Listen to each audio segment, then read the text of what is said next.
The House Committee on Appropriations will come to order. Will the clerk please take attendance? Chair Whitwer. Here. Representatives O'Neill. Brixey. Hood. Braybeck. Morse.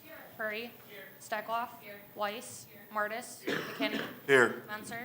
Morgan. Price. Skaggs. Snyder. Wilson. Leitner. Olin. Green. Slaw. Beeson. Orton. Fink. Cavett. Here. DeBoer. Kuhn. Here. Schutte. Steele.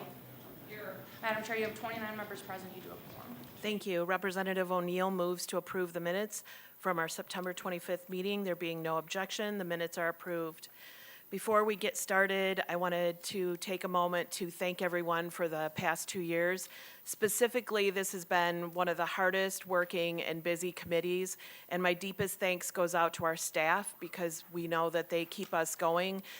Both the Democratic and the Republican staffs have been amazing to work with, but specifically I want to thank Joe Fedewa and Eli Gaugish, who have worked with our committee and even the Republican side of the committee to make sure that they knew what was coming up, and they've been great people to be with us, great partners. Mary Ann Cleary and your staff in House Fiscal, you've kept us rolling and helped us build some of the greatest budgets in Michigan. Your work has been invaluable to us, and to my Vice Chair, Amos O'Neill, and all the subcommittee chairs and the members of our caucus, thank you for the work that you've done. It's truly appreciated. Thank you, Rep. Leitner, for leading your caucus and being a great partner to me on appropriations. I appreciate your honesty and everything that you've done. Thank you to our partners. We've delivered balanced budgets on time. We've invested in public safety, both police and fire. We've increased money in the classroom. We've given free and reduced lunches. And we've invested record amounts of money into our communities and our great state of Michigan. I appreciate everyone, and I appreciate everyone that's standing around in our committee room today. So with that, and last but not least, I want to thank Dakota, our clerk. She's been with us all along and keeps me on track. So today we're going to start our agenda with a few bills, the first being Senate Bill 927, a budget implementation bill that puts in statute changes requested by the Workers' Disability Compensation Agency that were made in the fiscal 25 budget. Before we report this bill, Jayshana Hicks, the legislative liaison from Leo, and Jack Nolish, director of Workers' Disability Compensation Agency, are here to give us a quick run-through about why this is an important change for the agency. You can go ahead and get started whenever you're ready.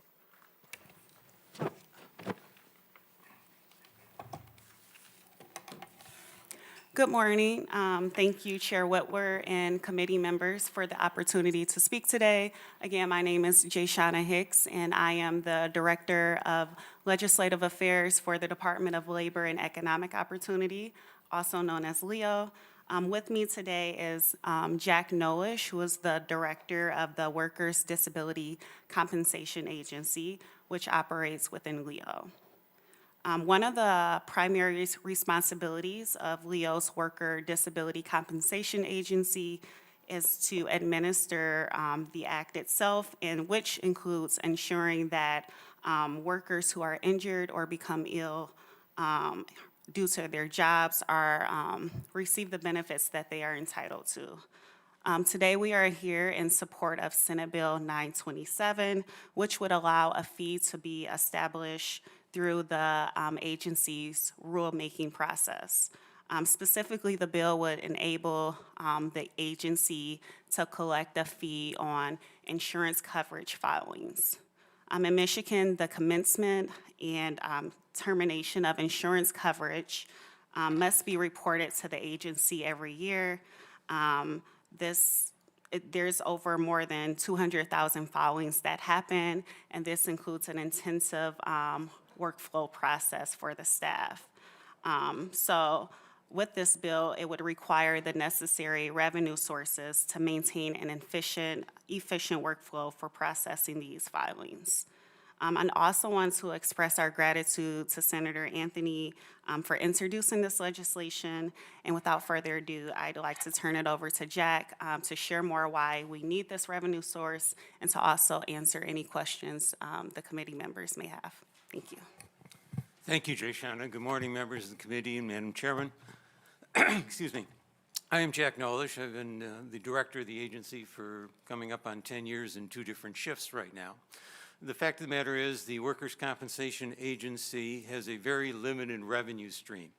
In fact, we rely significantly on corporate and security fees as well as general fund. The reason for this is we have no filing fees for litigation and we have no other reliable filing fees. We have historically relied on settlement charges or redemption fees that have at one point generated several $1 million in revenue.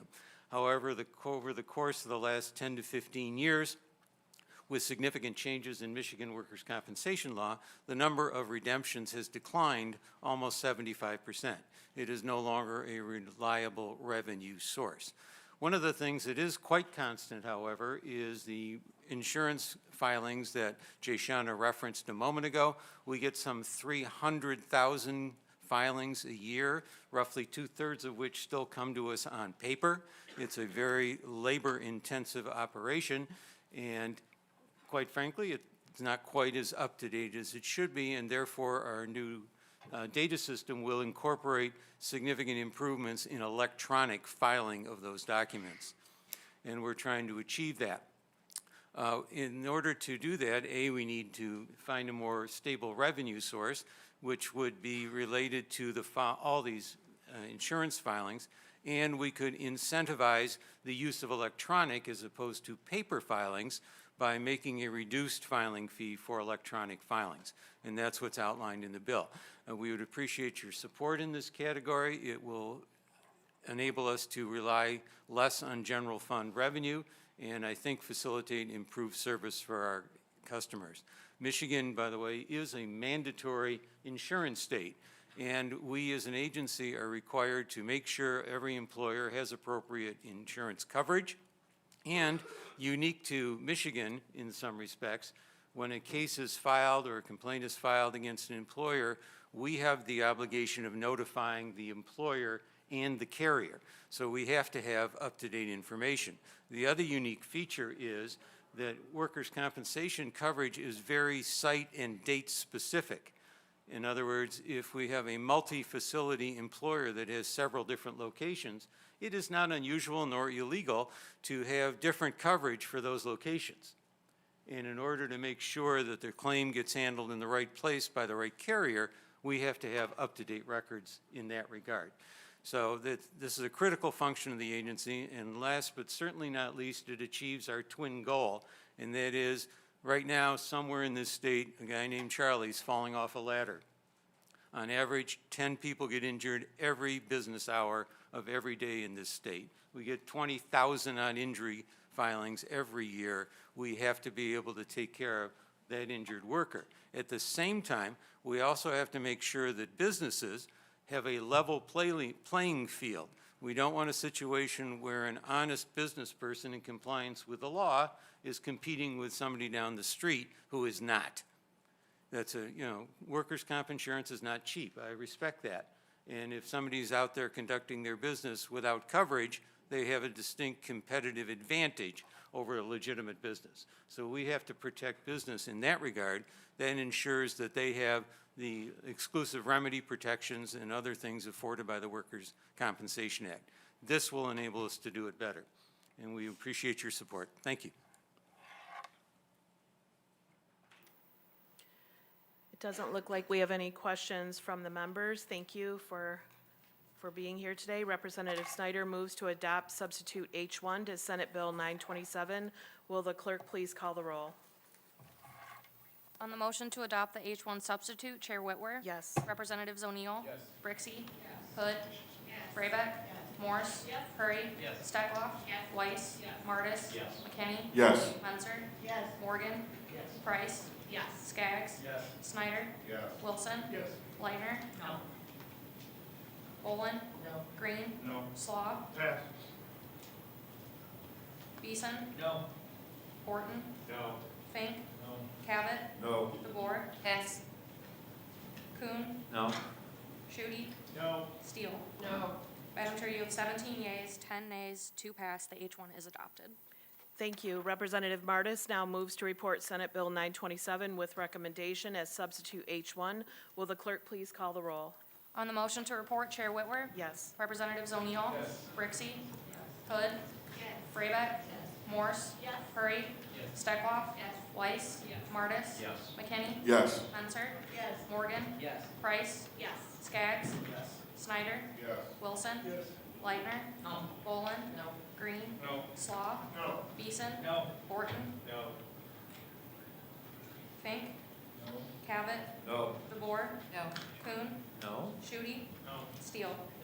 Madam Chair, you have 17 yeas, 12 nays, 0 pass. Senate Bill 927 is reported with recommendation as substitute H1. Thank you. Next, we have a bill brought to us by the Michigan State Police, House Bill 6027, sponsored by Representative Morse. The MSP is here with us to provide testimony on why this change is necessary. Testifying today, we have Captain Kevin Sweeney, Deputy State Director of Emergency Management and Commander of Emergency Management and Homeland Security Division. Also, Inspector Michelle Szynski, Assistant Division Commander, Sergeant Travis Fletcher, Legislative Liaison, and Representative Morse. You can begin your testimony whenever you're ready. Good morning. Thank you, Madam Chair, members of the committee. I'm excited to be here today to offer testimony with Michigan State Police on House Bill 6027. So I have been in office for 4 years, and I have already faced 2 natural disasters, one of which was a flood that started before I even came into office, but the crisis was ongoing, and then we had 2 tornadoes run through the entire city of Portage earlier this year.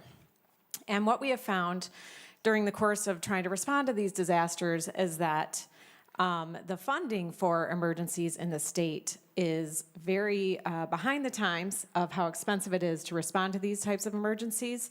And we also want to make sure that as we respond to these emergencies, we're making sure that the municipalities or local governments that are receiving funding from the state are planning for the future and making sure that whatever improvements that we're making to infrastructure are going to stand the test of time and make sense for the climate that we continue to face and the emergencies that only get more expensive and seem to be more frequent over time. So, and I found that it was very frustrating for the constituents as they're working through this process, not only with the federal government through FEMA, but in the case of the flooding that I first had to deal with, there really was no state structure around helping that because it was a unique type of flooding. So anyway, I'm excited to offer this. I think the people of the state of Michigan really are relying us to help in times of natural disasters. And as the law stands right now, and the funding, we're not really well equipped to do that. So I'm going to turn it over to the experts from the Michigan State Police to fill out the rest. Thank you. Good morning, Chair Whitwer and members of the House Appropriations Committee. We're excited to be here. With me, as mentioned, I have Captain Kevin Sweeney. He is the Deputy State Director of Emergency Management for Michigan, as well as the Division Commander for Emergency Management, Homeland Security Division, and then Inspector Michelle Szynski, the Assistant Division Commander for EMHSD in the state of Michigan. House Bill 6027 seeks to make changes to sections 18 and 19 of Michigan's Emergency Management Act, the act that allows us to provide a response when disaster strikes our state and the specific communities throughout the state. Through the Emergency Management Act, the state's emergency authority is provided the ability to provide assistance to different communities throughout the state once a disaster or emergency strikes through our Disaster and Emergency Contingency Fund, also known as DSEF. These funds are typically put into action following a emergency or disaster declaration, typically declared by the governor, and in some cases based on severity and widespread impact by the president. Currently, the DSEF fund has a floor of $2.5 million and a cap or a ceiling of $10 million.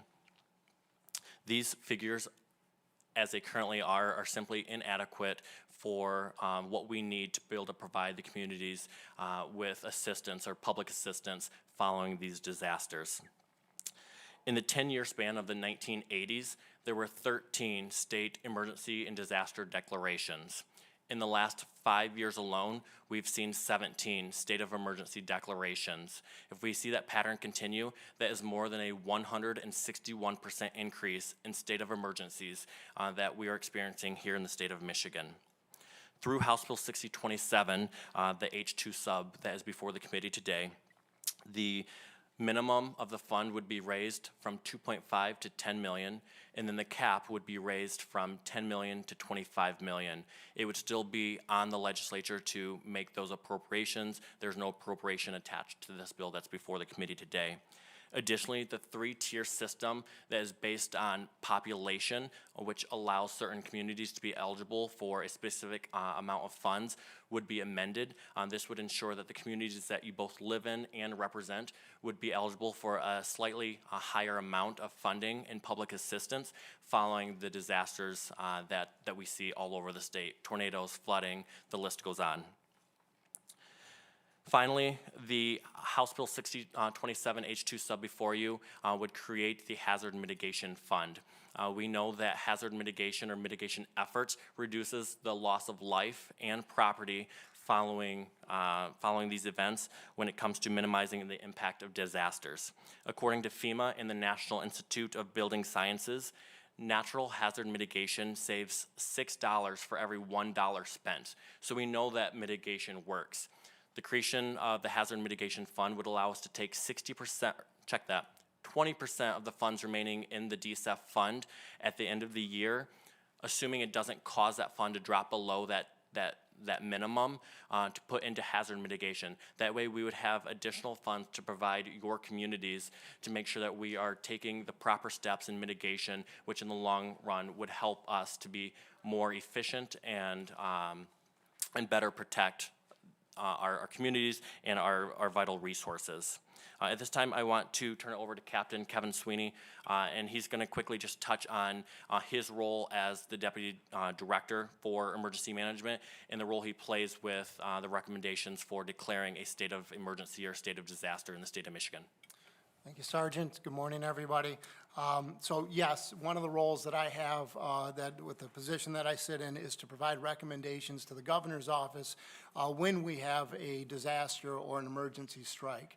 The only other additional thing I'd like to mention above and beyond what Sergeant Fletcher's already stated is that not only have we seen an increase in the actual number of state declarations that are being issued, but the number of requests that are coming in are increasing as well. Now, we don't keep the best, we don't have records on the denials. We have great records on the ones that when a state deck has been issued. But I can tell you, in an 18-month span, just this past summer, we had 5 requests that came in that I recommended for denials, in part because we didn't have any funding to support what they were requesting. It wasn't a life safety, it wasn't anything like that. They were requesting a state declaration to get funding out of the Section 19 funds. But we were limited with funds, and we couldn't recommend something when there's no money in that account. So that's really all that I had to add. Thank you.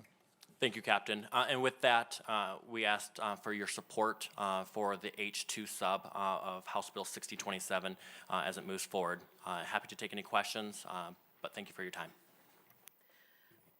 Thank you. We don't have any questions right now. Representative O'Neill moves to adopt substitute H2 to House Bill 6027. Will the clerk please call the roll? On the motion to adopt the H2 substitute, Chair Whitwer? Yes. Representatives O'Neill? Yes. Brixey? Hood? Yes. Braybeck? Morse? Hurry? Yes. Steckloff? Yes. Weiss? Yes. Martis? Yes. McKinney? Yes. Menser? Yes. Morgan? Yes. Price? Yes. Skaggs? Yes. Snyder? Yes. Wilson? Yes. Leitner? No.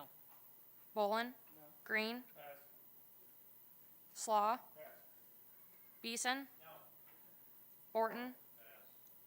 Fink? No. Cavett? Pass. DeBoer? Pass. Kuhn? Yes. Schutte? Steele? No. Madam Chair, you have 17 yeas, 5 nays, 7 pass. The H2 is adopted. Thank you. Representative Green is offering an amendment. Would you like to speak to your amendment? Yes, thank you, Madam Chair. I'm offering an amendment to House Bill 6027 that would add an additional 5% of the surplus funding left in the Emergency Management Fund each year and transfer it to the Michigan Department of Corrections for the purpose of reimbursing the EMS and other health providers that are currently unpaid by the Department of Corrections, who has failed in their physical responsibility to pay those who are mandated to provide health care. Because of this lapse, my local EMS organizations cannot make payroll.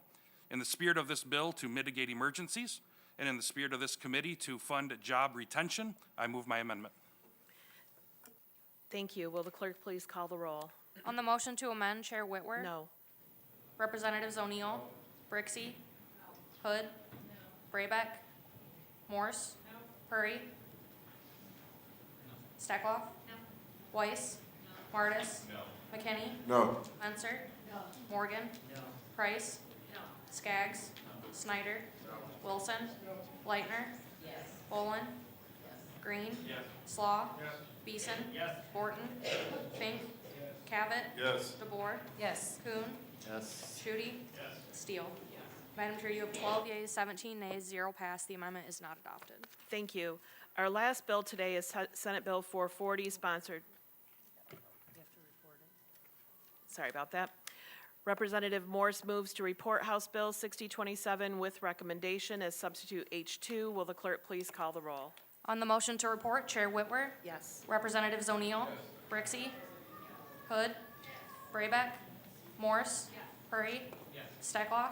Weiss. Martis. McKinney. Yes. Menser. Morgan.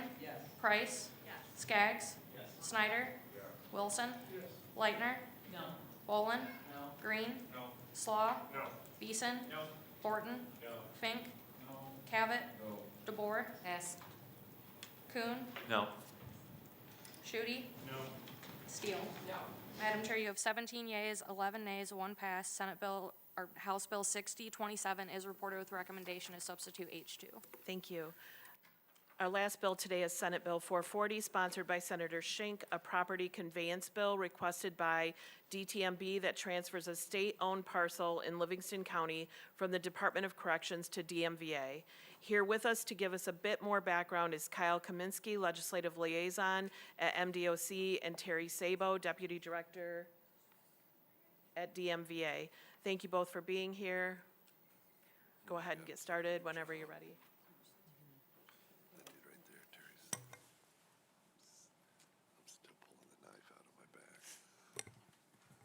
Thank you very much. Good morning to the committee. Kyle Kaminsky, Legislative Liaison for the Michigan Department of Corrections. I will keep it brief. The House Fiscal Analysis does a great job of covering this. This is a property that the MDOC received many years ago from the Department of Health and Human Services. At the time, it was called the Maxey Boys Training School. It was a secure facility for youth.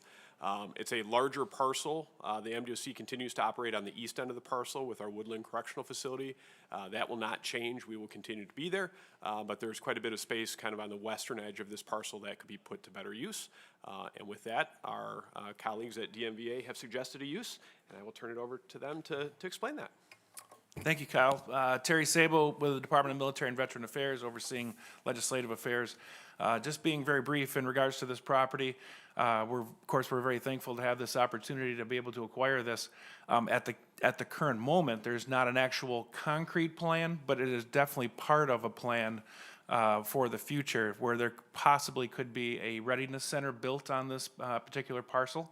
And, but that's something that we're going to have to continue to work through. But it definitely does give us an option to have a presence in this portion of the state. But for the first thing we need to do is have the property in our hands, and then that'll open up the window for us to pursue some things at the federal level. So, pending any questions, Madam Chair? Yes, we do have one question. Representative Bolin. Thank you very much. Thank you for being here. Could you just please describe to me what exactly is involved in a readiness site? It's a readiness site, or it'd be one of our armories. We currently have 37 of the armories across the state of Michigan, located in various portions of the state. And this would be either an additional one or a replacement one for a currently existing facility. Then at what point, this is in my district, and would you be engaging with the locals? Because they've had no correspondence on this as of yet. Will be, once we decide to move forward, that is a part of our process, will be to engage with the locals to make sure that they're on board, make sure that they know what kind of community partner that we intend to be. But the first thing is, before we can do anything, is we have to have ownership of the property. Okay, thank you. We have one card to read in. It's Neil D'Souza from DTMB in support of the bill. Seeing no further questions, Representative Brayback moves to report Senate Bill 440 with recommendation. Will the clerk please call the roll? On the motion to report, Chair Whitwer? Yes. Representatives O'Neill? Brixey? Hood? Braybeck? Morse? Hurry? Steckloff? Weiss? Martis? McKinney? Yes. Menser? Morgan? Price? Skaggs? Snyder? Wilson? Leitner?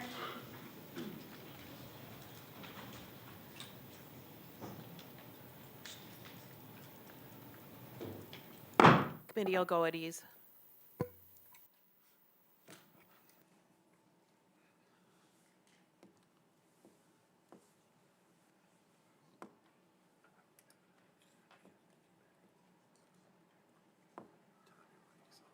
I'm relaxed now. I'm at ease.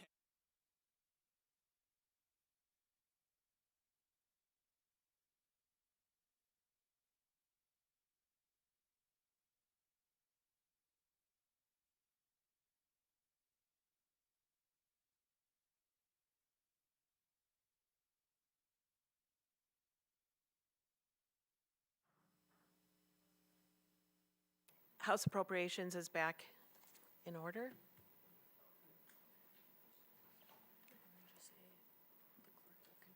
The clerk will continue to call the roll. On the motion to report Senate Bill 440, Representative Leitner? Yes. Bolin? Yes. Green? Yes.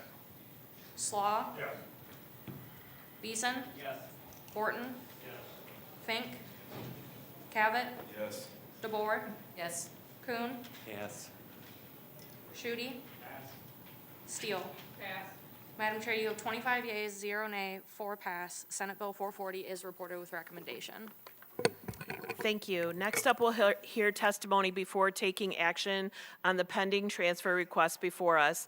Legislative Transfer Request 2025-2 and Legislative Transfer Request 2025-3 that have been approved by the MSF.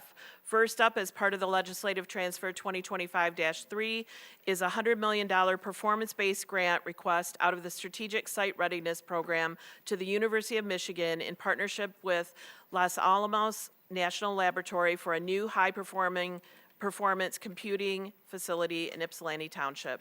Testifying on this project is Chris Kolb, Vice President for Government Affairs at University of Michigan, Arthur Lupia, Vice President for Research at University of Michigan, Scott Debling, Senior Director, Advanced Simulation and Computing for Los Alamos National Lab. Thank you all for being here. You may go ahead whenever you're ready.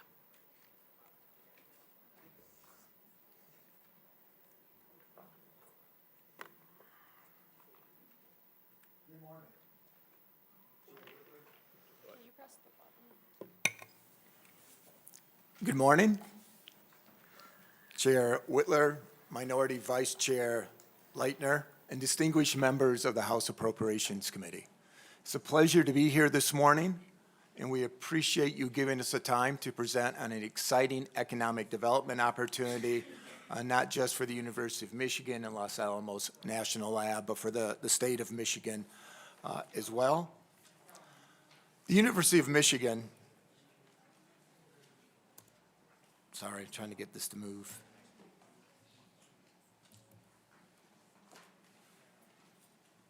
There we go.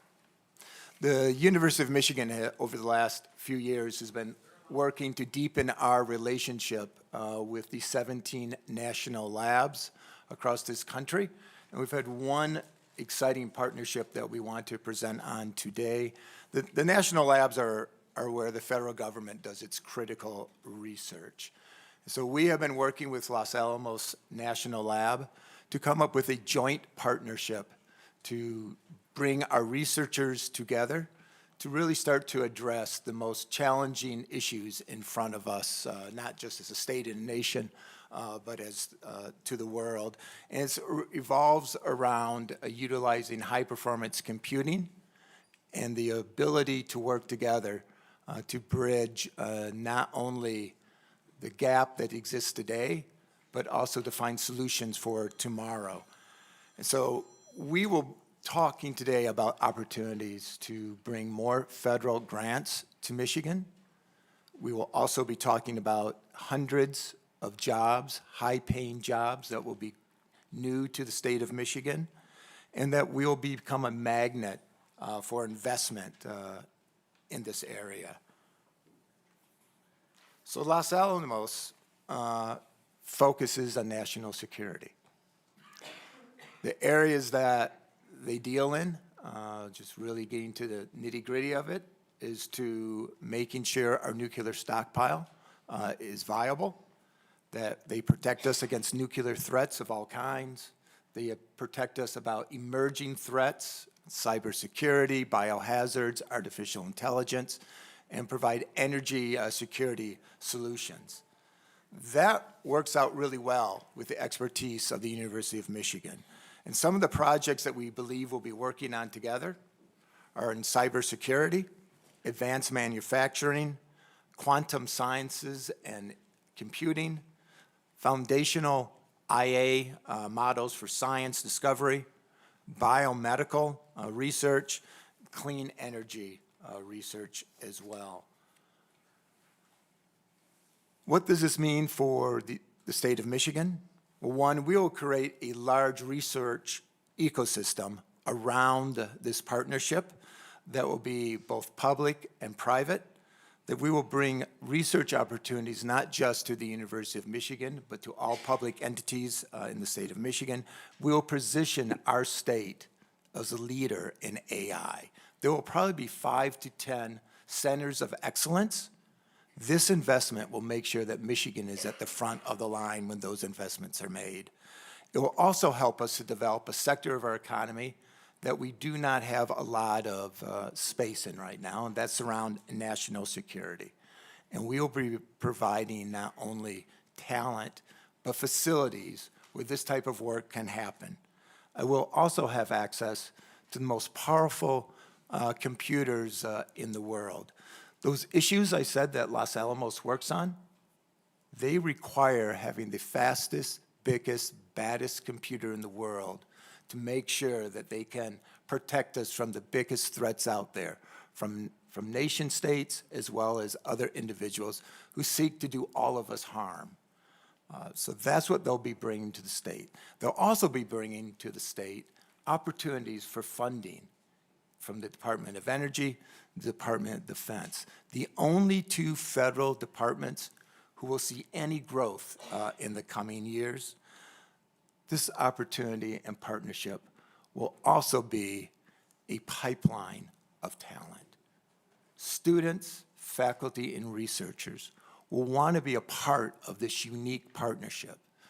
University researchers and students working side by side with the best federal researchers in the country, solving the most biggest challenges that we face as a country. Who wouldn't want to be a part of this? This investment will make sure that this will happen here in Michigan. Los Alamos is growing.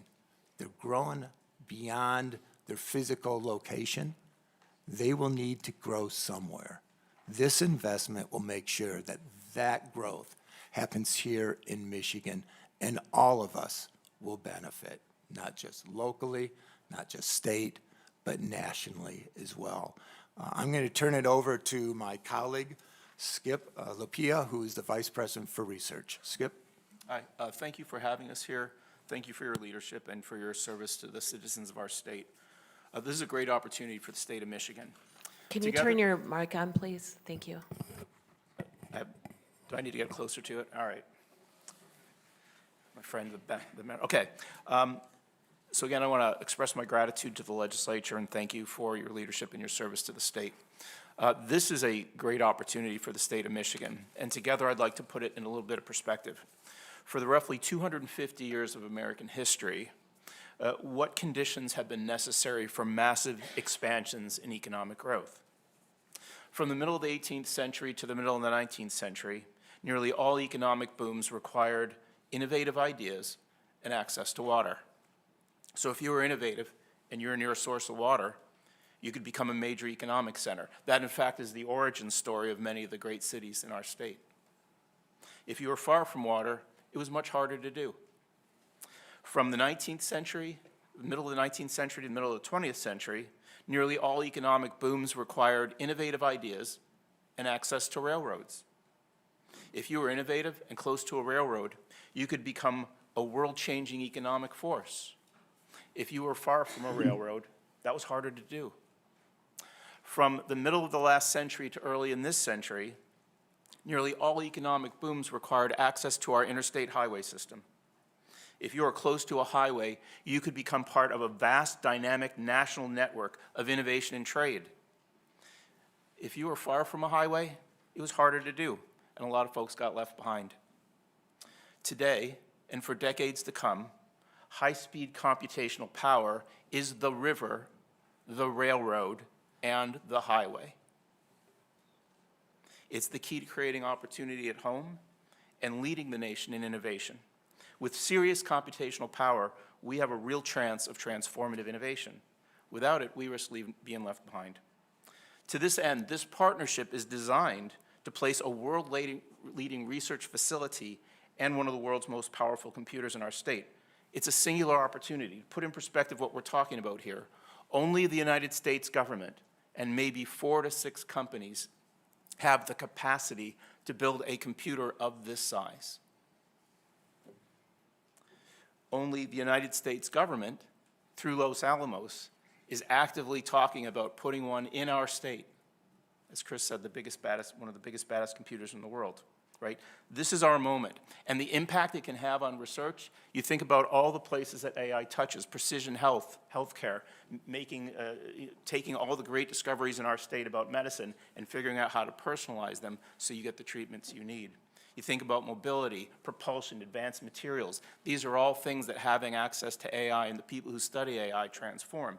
Even education, so much of AI is built around learning education. Think about the lessons from that and how it can personalize education so people can learn what they need to know from where they need to know it. A simpler way to think about this partnership is chocolate's great and peanut butter's great, but when you put them together, you get Reese's peanut butter cups, and they are awesome. Right? And what we have here is the incredible assets and expertise of Los Alamos, right, in critical fields to our country. And then you have the University of Michigan with expertise in so many areas, not just in tech, but in healthcare and AI and ethics and law, all the types of things you need to build the next economic boom. They are here, right, in this partnership in our region. So this is a chance to build an incredible partnership that advances knowledge. It creates hundreds of great jobs. It will draw dynamic entrepreneurs and innovative to our state, and it strengthens our nation. So here we are. Thanks to your leadership and our state's innovative spirit, we are on the verge of doing something historic and something great. Thank you for your time. And I think we have Scott is going to join us from Los Alamos just to talk about why Michigan, if that's possible. That's fine. It needs to be pretty short. Sure. Thank you. Yep. Okay, thank you. Good morning. My name is Scott Dobling. I'm the Senior Director for Advanced Simulation and Computing at Los Alamos National Laboratory. Los Alamos is a national security and science laboratory of about 16,000 employees. We're located in northern New Mexico, about 40 miles from Santa Fe. Recent mission expansion at Los Alamos has led to enormous growth in staffing and budgets over the last 5 years, especially in mission areas surrounding our use of large-scale computer simulations and high-performance computing. Also in the past few years, a worldwide revolution in artificial intelligence has gathered steam, permeating every aspect of science and technology and showing no signs of letting up. These factors have put a great deal of pressure on our lab's physical and intellectual infrastructure. As a result, we are outgrowing the bounds of our current location and having increased difficulty in getting intellectual talent we need, especially in the highly competitive fields of high-performance computing and artificial intelligence. In recognition of this landscape, about 2 years ago, we undertook a nationwide search for partners to revitalize our intellectual excellence, and to find a site for our future computing infrastructure. We were really looking for an elite research university with established excellence of faculty and students in fields such as computer science, physics, and artificial intelligence, as well as nearby infrastructure such as ample power and water, a major airport, and ample housing for staff. The University of Michigan rapidly rose to the top of that list. As we started the conversations, we quickly realized that UM itself was looking for a broader national laboratory collaboration.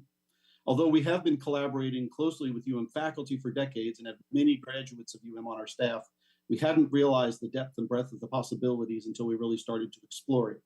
We found that it was like pushing on an open door. The opportunities seemed tailor-made for both institutions to collaborate and thrive. We're especially excited about the Innovation Campus in Ann Arbor, where we envision housing at least 200 research staff. We foresee great opportunities to revolutionize not only high-performance computing and AI, but a great many other vital fields for the nation's benefit by combining the DNA of these two great institutions. The excitement among the researchers at Los Alamos is substantial. We have established a duty station in Ann Arbor and have our first team of full-time Los Alamos staff already working there. We look forward to growing this number, and we're ready to begin hiring directly into our Ann Arbor location as this collaboration grows. I've been at Los Alamos almost 30 years, and I don't think I've ever seen such widespread excitement about a collaboration as what we're seeing right now. I'll conclude by saying that the most successful partnerships happen when both partners benefit in ways that they could not on their own. This partnership between Los Alamos National Laboratory and the University of Michigan in the state of Michigan gives us both a powerful pathway to connect to continued success, continued innovation, and worldwide impact over the long term. The future for us is very bright in Michigan. Thank you. Thank you. We do have a couple of questions. Representative Fink? Thanks, Madam Chair. I have a couple, but they're very short. I think it'll be very quick. Isn't it true that the University of Michigan's endowment is around $19 billion? Can we keep the questions relevant to what we're talking about? Oh, I think right if now? we're giving the University of Michigan $100 million, it's relevant that it's the second richest public university in the country, isn't it? And given also, as I understand, this is not an Ann Arbor location, this is in Ypsilanti Township, right? On the shores of Ford Lake? The facility itself is, so the research will be done on and around campus. But the facility will be in, what does that mean? So there will be two buildings. One will house the classified high-performance computing system, and the other one will house a non-classified high-performance computing machine as well. Okay. Those are in Ypsilanti Township, but the researchers will be on and around the campus in Ann Arbor. So at this facility in Ypsilanti Township, what will the property tax bill that the university pays be? Well, as you know, we are a 501c3, and we are a public entity, so we are exempt from many of the taxes that others would see. Does that include personal property taxes on the equipment at the facility? Okay, thanks, Representative Fink. That's like 3 questions. So we're going to move on to Representative Martis. But not 3 answers. Thank you, Chair Whitwer, and thank you for your leadership over the past 2 years. Thank you for being so thorough with your presentation and for meeting us in the past. It pains me to say that this is such a good program, both because I'm a Spartan and also I got rejected from U of M when I originally applied. But now I'm a state representative. But you know, a lot of the partnership that we've had over the past 2 years has been on research and development, something that many of the folks on this committee have worked hard on in a bipartisan manner. And it's about creating good paying jobs. It's about reshoring that investment. It's about making sure that these advancements in technology and innovation happen here in Michigan. So I just wanted to thank you guys for your strong partnership, particularly looking to bring this back to Michigan and making sure that those investments happen here. Thank you, Representative Steele. Thank you for your presentation. I just really kind of follow along with Representative Fink's questions. I think the University of Michigan has the highest tuition out of all the state universities, totaling $60,000 a year, and they receive the most operating expense from the budget, from the state budget of over $300 million a year. Representative, is there a question? Yeah, the question is, I'm just trying to justify why the University of Michigan would need another $100 million, where it would probably be better off to other state universities, if at all. And so that's a question for, why U of M and when they are already flush in the state. So I would just say this is a $1.2 billion project. The state is partnering, we hope, with us for $100 million, but the rest of the money is being paid by the University of Michigan and our federal partners. Thank you. Representative Wilson. Yes, quick question. A lot of times these different projects come our way. Some are just expansions. I think we have a couple requests today, just expanding operations. This is kind of a new request. And so in a new location, have you touched base with the local government to see, do you have buy-in support from them? Yes, we did have conversations with the supervisor of Ypsilanti Township, and in the press release that was put out prior to the MSF board vote, she was quoted as being favorable in that. The University of Michigan has always partnered with our host communities. We anticipate partnering on critical community needs in that host community as well. Thank you. Thank you. And wrapping up our questions is Representative Morgan. Thank you, Chair. I want to say this project is really a phenomenal investment in the future of our state, along with being an investment in the Ann Arbor and Ypsilanti communities and really all of Southeast Michigan in addition to that. This is a phenomenal long-term investment in our public institution and our state that will bring over 200 high-paying jobs in the industries of the future, as you all mentioned here. In addition to the jobs, you've talked about how this is an investment in world-changing research. This is building upon the University of Michigan's long history of innovation and achievement. It's going to make the world a better place, similar to other things that the University of Michigan does, like survival flights and Michigan medicine and all of that work that serves not just our region, but our state and the country.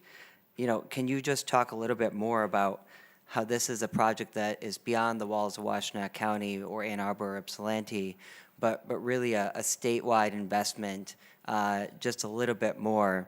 And the last thing I'll add to that is, speaking to as a testament to the work that the University of Michigan does with our local communities, I'm certain that there's strong support for this kind of research and work within the Ann Arbor community and Ypsilanti community. A partnership that is stronger than hardly anywhere else in the country in terms of our partnership between the university and the city.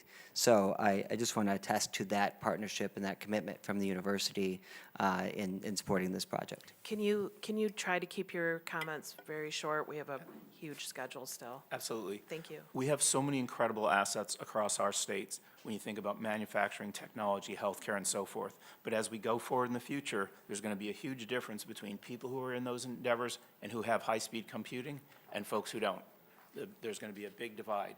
We want to be on one side of that divide.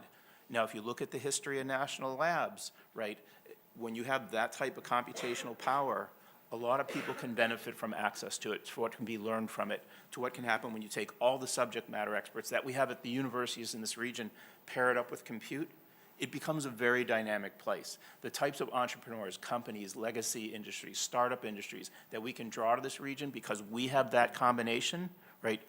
If we do this, we are a focal point, right, in a large set of conversations. It's a big deal. So just one thing, computing has enabled research to happen. High-performance computing and artificial intelligence will drive research in the future, and that is what this investment will do, drive research here in Michigan. Thank you. Seeing no further questions, I appreciate you both being, or all three of you being here, and we'll move on to our next transfer request. Our next project includes included in legislative transfer 2025-3 is $27.7 million for a performance-based critical industry grant for Detroit Diesel Corporation and Daimler Truck North America to expand and diversify their facility to support zero-emission vehicle technology in medium and heavy-duty trucks. Here with us to provide testimony is Greg Brazunas, Director of Powertrain Product Management in at Detroit Diesel, and David Trebing, Director of External Affairs at Daimler Truck North America. You can go ahead whenever you'd like. Good morning, Chair Whitwer, Vice Chair O'Neill, Vice Chair Leitner, and members of the committee. We'll be very brief in our comments because we're primarily here to answer questions you have about this exciting investment. Daimler Trucks, as you may know, is the largest manufacturer of medium and heavy-duty commercial trucks in the United States. We're the parent company of Freightliner Trucks, Western Star Trucks, and Thomas Built School Buses. Collectively, we have about a 40% market share.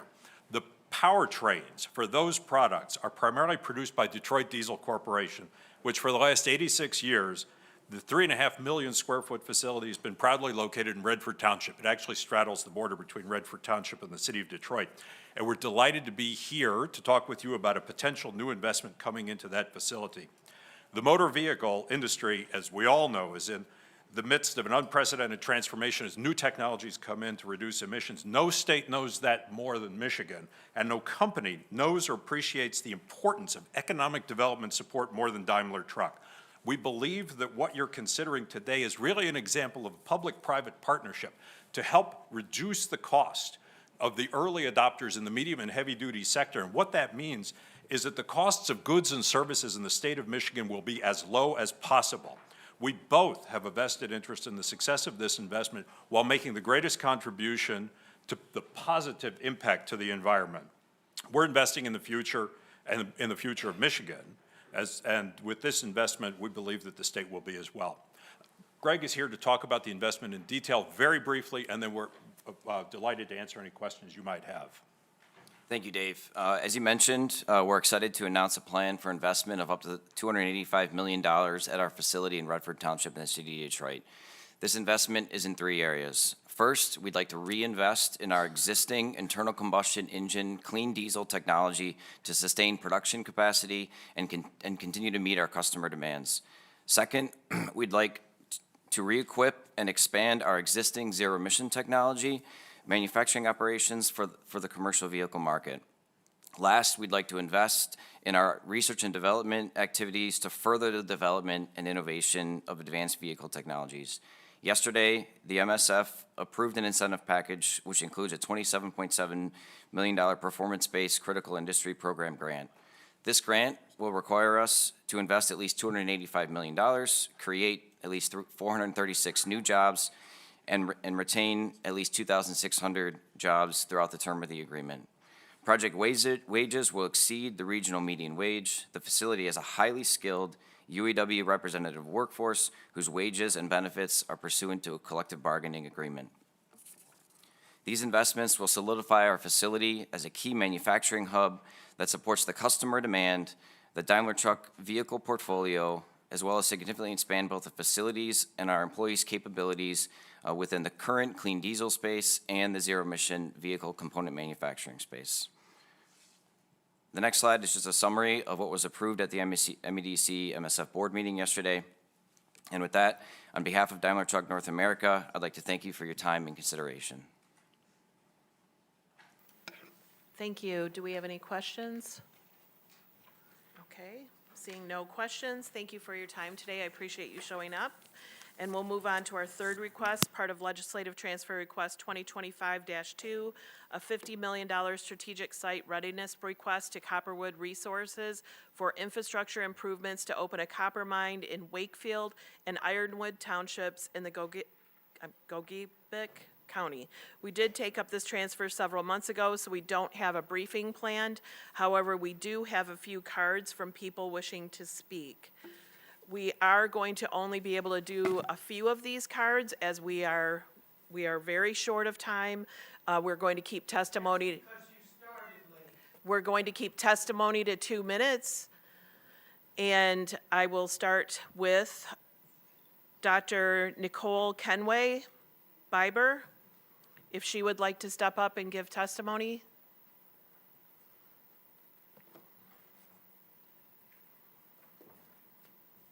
Good morning. Good morning, Dr. Nicole Kiwe Biber, in addition to Kaz, wag na kasi na daw na siya okay, mishiketo them. responsibly produced copper. That's interesting to see. So if there's poison happening, you know, a big poison spigot, it makes sense to turn it off and not create new ones. So, you know, there's a lot of history of toxic sites, Superfund sites, brownfield sites, from a destructive, extractive look at how we interact with this world and with our natural spaces. A lot of talk about jobs. You know, there's a lot of work to be done cleaning up those sites that already exist. We don't need to add additional, especially at a place like the Porcupine Mountains. That wilderness is replete with life forms that are already doing very important work in their own right. Human and more than human, other than human. So when we think about the scientific studies, all the data-driven things are saying this is a dangerous project to these places. We can't ignore that. There's a lot of work to be done of restoration. We can invest in repair and cleanup. So vote no on this $50 million. And I think that probably the people from Los Alamos and from the Detroit Teaser would appreciate if these weren't tied together with a project that is so incredibly toxic. All these people behind you, all the letters and calls you've gotten, that's who you're supposed to be listening to. We don't want this. Those lives that are there are important.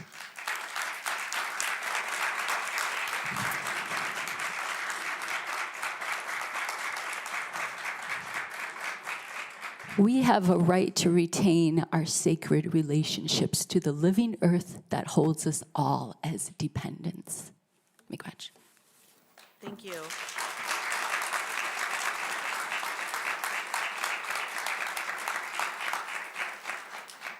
Next up is Lindsay Jamie.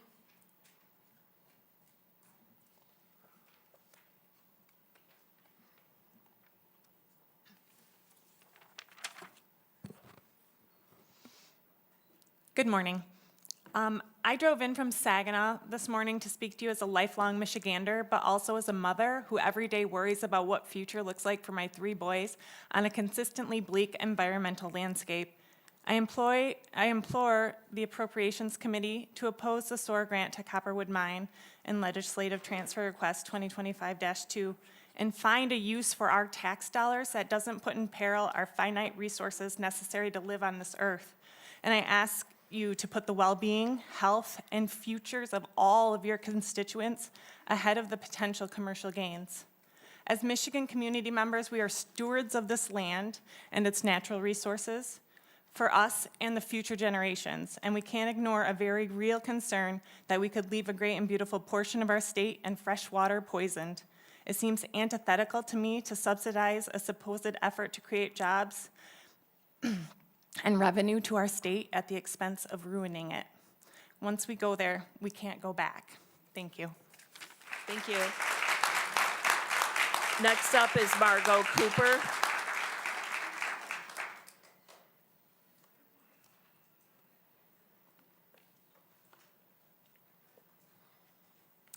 Good morning, committee members. As a lifelong Michigan resident who grew up near Lake Huron and spent my summers on Lake Michigan, I can tell you that protecting our state and its natural resources is the single most important task that we have as citizens and as lawmakers. It cannot be overstated how important our Great Lakes are. We have access to 20% of the world's fresh water supply right here in our home. As a taxpayer, constituent, and environmentalist, I'm here to beg you to consider the ecological disasters that can and will result from approving this grant and allowing the Copperwood mine to run. The Porcupine Mountains are a treasure that future generations deserve access to. How can you even consider such a dangerous project at this time? The downward slope to Lake Superior for the proposed mine waste almost guarantees imminent disaster. Studies done of other copper sulfide mining sites have proven that if we allow this mine to be built, pollution and contamination will 100% be our results. I implore you, deeply consider the ramifications of this mine and the impact they would have on not only us, but everyone to come after us. The Upper Peninsula is a pristine wonder and haven for wildlife. It is our responsibility to the land and to the people to protect it. We, the taxpayers, do not deserve to have to fund our own demise at the hands of a foreign company. Do not allow the sale of our land and our future to the highest bidder. There are some things in this life that are more precious than money and shareholders, and the Porcupine Mountain State Park is one of those things. Thank you for your time and consideration. Please Thank reject this. Next up is Jermaine Finley.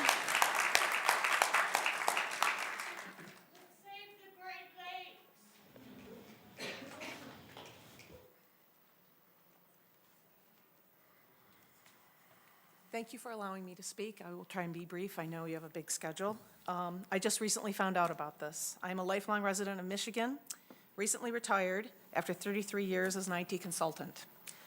I am now a photographer. I love going up to the UP and photograph it and promote the great state of Michigan. And I do that on multiple social medias and the competitions that I enter, even some that are in photography magazines that are over in England. So there's an awareness of our state. Many of the award winners are the waterfalls from this area. It is absolutely beautiful. And the water is what we have to protect in Michigan. It will become one of our primary resources, more valuable even than copper eventually. And if we contaminate it now, we are selling out our future. Highland Copper is a Canadian company. There's no guarantee even that the copper that is mined out of here will go back into Michigan companies or into the United States. It could be sold overseas. There's no guarantee on that. The tailings will be kept on site, the ore processing will be on site, and the leaching of these heavy metals, including arsenic, lead, and mercury, will leach into our lakes, most definitely. They'll stop most of it, hopefully, but it'll be held behind an earthen dam, so I hear. I did look up that earthen dams, 80% of Michigan's dams, there's 2,521 of them, by the way, they're older than their 50-year lifespan. They're starting to fail, like the Edenville Dam. We don't want to have another one of those catastrophes. In fact, Michigan earthen dams fail at around 2 dams per year. So this is a pristine area, as everybody has mentioned. It's a huge concern to many people. This room would be filled with more people if the knowledge that this had been happening was more widespread, that the vote. So this was just made aware to me last night. I know this has been going on for a while. The outrage after the fact would be very sad that we sold out basically Michigan to a company that really probably doesn't have our best interests at heart. And the jobs that they would be providing would not be going mostly to people, residents of that area. They're very technical, they're very specific jobs, so they would be getting them from out of the area for a max of maybe 10 years, and then they would be losing those jobs. If the price of copper goes down, those people would have to go on to unemployment. To me, as a prior person who looked at paybacks on investments, this is not a good investment to make. And we put a huge part of our natural resources at risk by doing this. Thank you. It's been over 2 minutes. I'm Thank sorry. you. I'm sorry Sure. very much. Thank you. I'm going to wrap up with Marty Fatanti from Invest UP to come up. Is Marty still here? Okay. Thank you.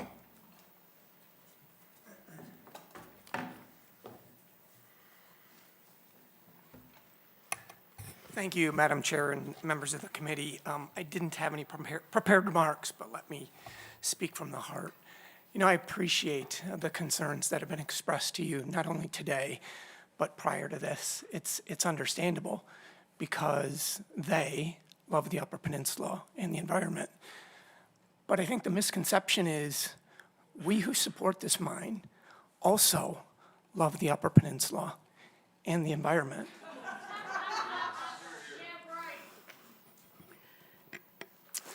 I'm sorry, I'm requesting decorum in the committee. Thank you. Thank you, Madam Chair. The Upper Peninsula is my home. It's where I was raised. It's where my grandchildren live.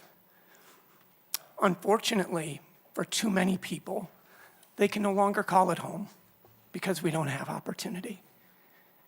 80% of a neighboring community in Ontonagon, 80% of those school children are now gone over the past 50 years. It's because there are not good paying jobs. That same community no longer has a hospital. Its present economic structure does not work. If you don't have a hospital, you don't have a community. This for us is that opportunity to try to better understand objectively what support looks like. We've hired a national pollster to do polling for the past 3 years. There is overwhelming community support for this project. 77 to 89% of local residents have consistently expressed that support. And let me offer you 3 reasons why that is.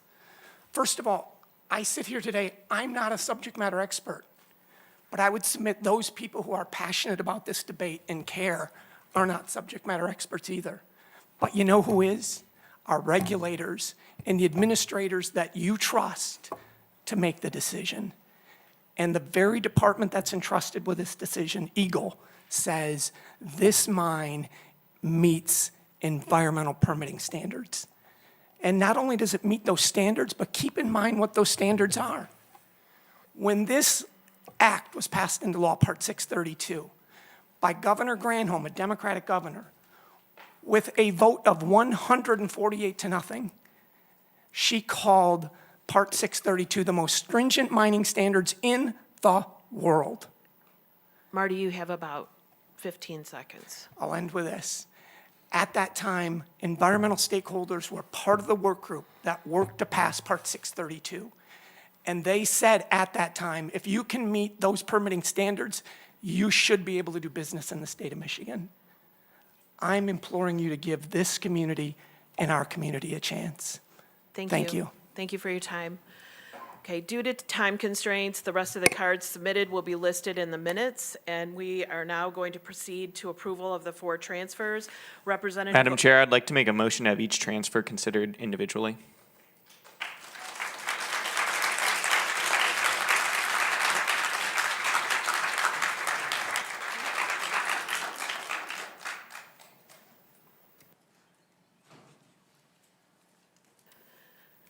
Will the clerk please take the roll? On the motion to split the legislative transfer request, Representative Leitner? No. Representative Bolin? Green? Slaw? Beeson? Borton? Fink? Cavett? Yes. DeBoer? Yes. Kuhn? No. Shooty? Steele? Chair Whitwer? No. Representatives O'Neill? Brixey? Hood? Braybeck? Morse? Prairie? Steckloff? Weiss? Martis? McKinney? Menser? Morgan? Price? Skaggs? Snyder? Wilson? Madam Chair, you have 6 yeas, 20 nays, 1 pass. The motion does not prevail. Thank you. Representative O'Neill moves to approve legislative transfer request 2025-2 and 2025-3 as presented. Will the clerk please call the roll? On the motion to approve, Chair Whitwer? Yes. Representatives O'Neill? Brixey? Hood? Braybeck? Morse? Prairie? Steckloff? Weiss? Martis? McKinney? Menser? Morgan? Price? Skaggs? Snyder? Wilson? Leitner? Bolin? Green? Slaw? Beeson? Sorry, Green, you said yes. Slaw?